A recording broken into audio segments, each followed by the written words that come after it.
Hey, this is Matt. Once again, this is another review for Broad Stipe. Thank you so much for that. And for those interested in requesting pretty much any type of videos, whether it be a topic or a reaction or a commentary or a review or list randomness, whatever it may be, feel free to send it either directly to my PayPal or join my Patreon. Both things are down below in the info box. It might take a bit to get to it because I'm getting a lot of requests, but I will do it as soon as I can. Thank you. And this is for the 1988 cult film Hell Comes to Frogtown. Actually, I can't remember what year this came out, but it stars Roddy Piper. You also have Sandahl Bergman from Conan the Barbarian, the original with Arnold, not the new one. You also have William Smith, who was Conan's dad in the original Conan the Barbarian. He was in other stuff. Rory Calhoun, who was in Motel Hell as Farmer Vincent. And it's trying to be kind of a Mad Max rip-off, but at the same time, definitely more comedic, more camp, for fun. Very low budget. Sadly, that's one of the issues of the film. You wish it had more of a budget. But it does have a tongue-in-cheek quality. I mean, the very beginning is about there arose a difference of opinion. And then it cuts to a nuclear bomb explosion. And Roddy Piper's character's name is Sam Hell. And because of the bombings, because it's been years since then,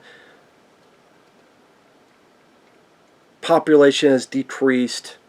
There's a lot of men that are not virile. But Roddy Piper's arrested, and they come to find out that he can make women pregnant. And so, one of the nurses even says, this man is carrying a loaded weapon.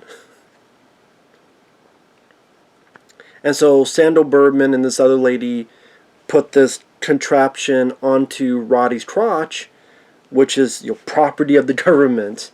And if you try to leave us, it will explode. So Roddy Piper goes with Sandahl Bergman and this other girl to rescue these other women. These fertile women that are held up and holed up by Commander Toady.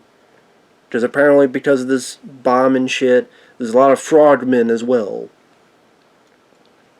I thought the frog effects for the most part looked decent for its budget. Steve Wayne worked on it. Steve Wayne helped Stan Winston and others on Predator. And he worked on some of the Diver films. He directed Guyver 2, Dark Hero. And he directed Drive with Mark Dacascos, right over there, Steve Wayne. So, I think he helped work on the Monster Squad. I think he helped work on the Deal Man, I believe. I could be wrong. But, talented makeup effects guy, talented director, based on Guyver 2, Dark Hero, and Drive. And the movie, it is trying to be, that's why I have fun with it. It's trying to be a tongue-in-cheek. And Roddy Piper, I'm a fan of. I was a fan of his wrestling, his promos. But more so, I knew him more because of movies. In particular, They Live. They Live, I think he did a wonderful job as John Nada. I've come here to chew bubblegum and kick ass. And I'm all out of bubblegum. The fight he has with Keith David. I don't like that he gets killed off in the end. I think that's shitty. I don't think that needed to happen. I still really enjoy They Live. But that to me is like, you already killed off Keith David. You don't have to kill off Roddy Piper as well. Come on, John. That's something I disagree with on that film. I don't think he needed to be killed off.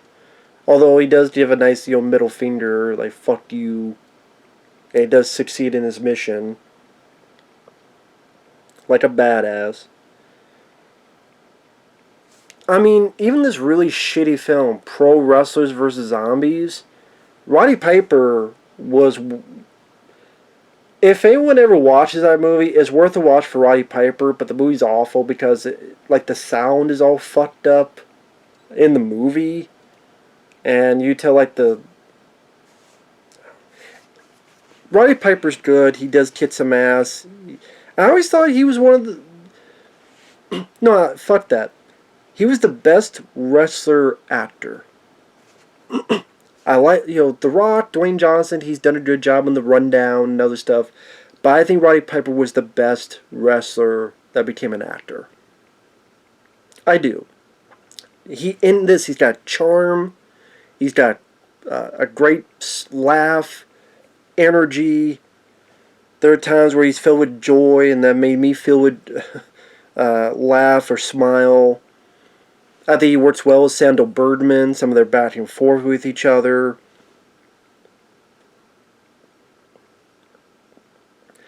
There's a bit where they're dragging him along, and the other girl tries to seduce him, and he's kissing her, and he looks up. There's Sandahl Bergman watching him, and Roddy Piper's like, "Holy shit!"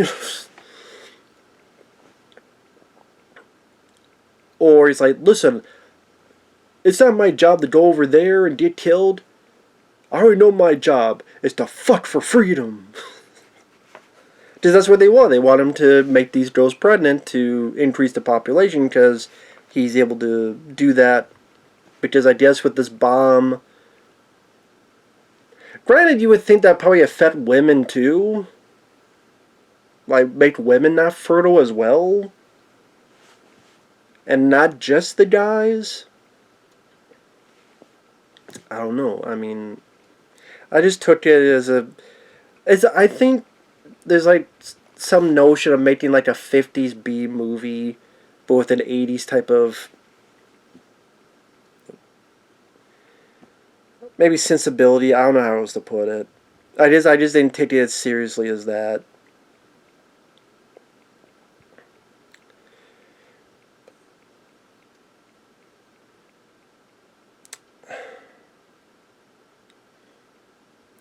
Yeah, I mean, sorry, I was looking over here because I do wish the budget was higher, where you just see a bit more action, a bit of an even crazier movie, a bit more of an insane movie, even more far out there, with the title Hell Comes to Frogtown, even more crazy shit, or maybe put some gore in there, or some more action set pieces, or just weird shit.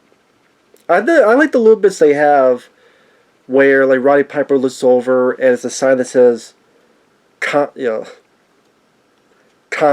but then there's a slash through it like no condoms. Just we want people to fuck. What? The only time you'll see someone say no condoms, please. And it's, the first chunk of the film is kind of their journey, these three on their way. Like, they find a girl, I guess you call her a feral girl, and they want him to impregnate her. And Roddy Piper's like, wait a minute, I don't even know her. I mean, she's never even brushed her teeth.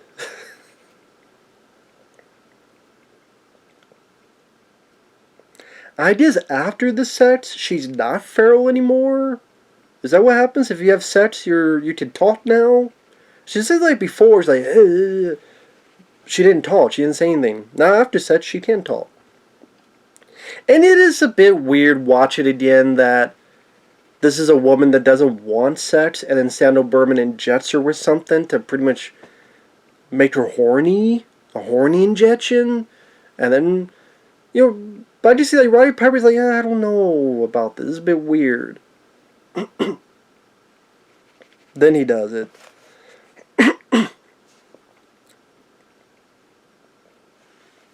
But I do like when you do see the frauds. I do like the makeup effects.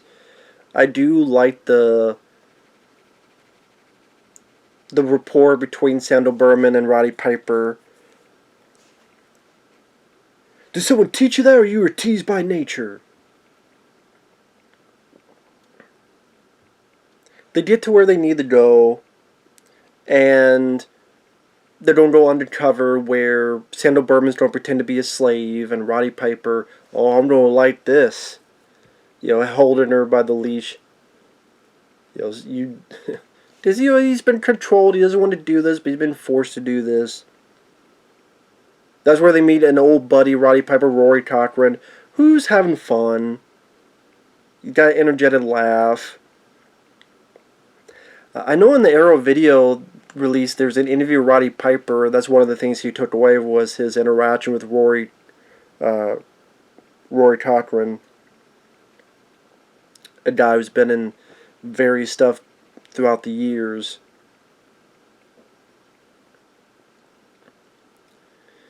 There's a female fraud. Something about her makeup. It's like they try to make her look like, I don't know, Planet of the Apes, but with a fraud, with like the face and the, I don't know, just something about it. Something about that. I thought the male frauds looked better than the female fraud, face wise. It's like the female fraud, they try to make it look a bit more human for some reason. Which I don't know why. I mean, I think it would be funnier if it looked like a fraud, but it's a female, and then trying to hit on Roddy Piper. No. I think that would make the scene even funnier. To make you more different than a human, not to make more similar than a human. So, I don't really deal why they went with that decision. Hell, Roddy Piper could think he was a guy, and then the voice, oh, what? It could be that kind of miscommunication. Because if I look at a fraud, I don't know if it's a male or a female. I wouldn't know. Like at first glance. So you could make that joke. I think that would have been better. But I do think Commander Toady, I think, looks the best. Which is, like, his eyes are blinking. He's a little bit more articulated in the face.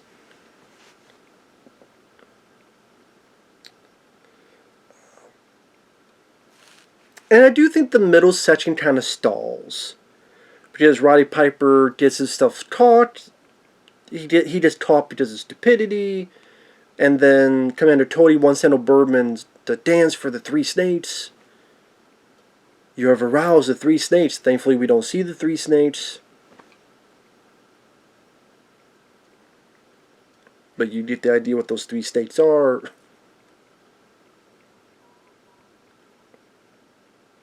I guess this is the only fraud man that has 3 snakes for dicks. But I do like the bit where the one fraud tries to chainsaw Roddy Piper and no, you don't, it'll blow up. So it doesn't. And like the fraud, like, you are one weird dude. I don't know why, something about that made me laugh.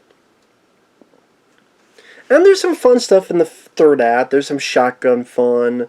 There's a bit of a car chase.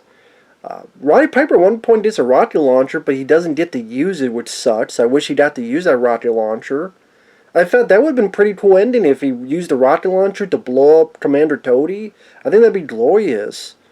Glorious as hell. But I mean, that doesn't happen. But you did get some fighting, some action. There's a nice bit where Roddy Piper throws like a sword and embeds into the frog. Someone mentioned this, and when the person mentioned this, I couldn't get my mind out of it. When Roddy Piper and the frog are fighting, it does kind of remind me of Captain Kirk or the Gorn from Star Trek. Actually, no, that's not from that episode, but I'll say it anyway.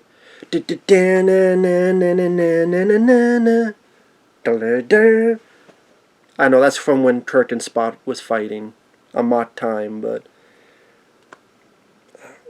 it's one of those where, I'm a big Roddy Piper fan. It's a short film. There's a tongue-in-cheek quality to it. I think Sandahl Bergman, I liked her. I always liked her since I saw her in Conan the Barbarian. I think she was in, was she in She? Was that a different person? There's this one weird fantasy film called She. I think it might have been her. I don't know what's happened to Sandahl Bergman after, like in the 90s, because you didn't really see her anymore after stuff like this. And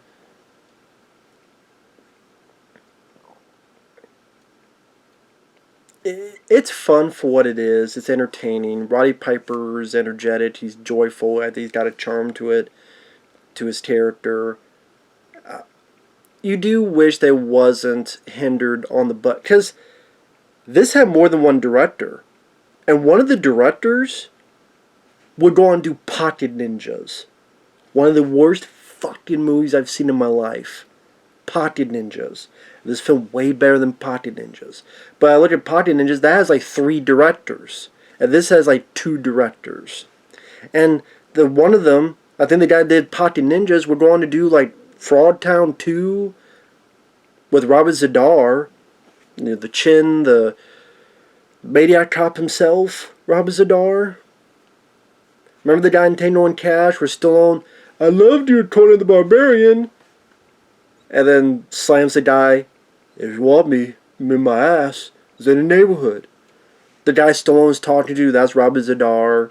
He was the bad guy in Samurai Cop. He was the star as Sam Hell in Return to Frogtown, Frogtown 2. And I'm like, no Roddy Piper, no deal. One of the reasons I do like the film is because of Roddy Piper and his charm. And I do like some of the fraud effects, and it's just because of the low budget, there's not a lot of action.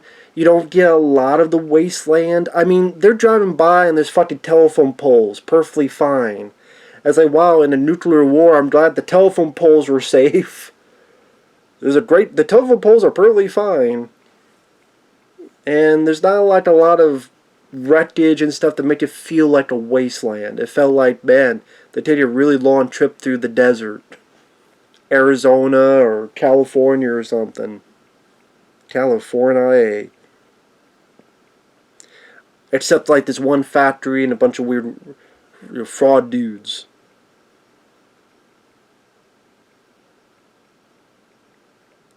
But again, the tongue-in-cheek, the idea he's got to have sex with these women, like the ending with Sandahl Bergman, he's looking over. Man, a hero's job is never done. Just like it's like how the exasperation, but still a charmful way of like his job that he has to do with all these women. A guy's dream. Again, this is a film that's obviously meant in like a 50s B movie feel to it, like a.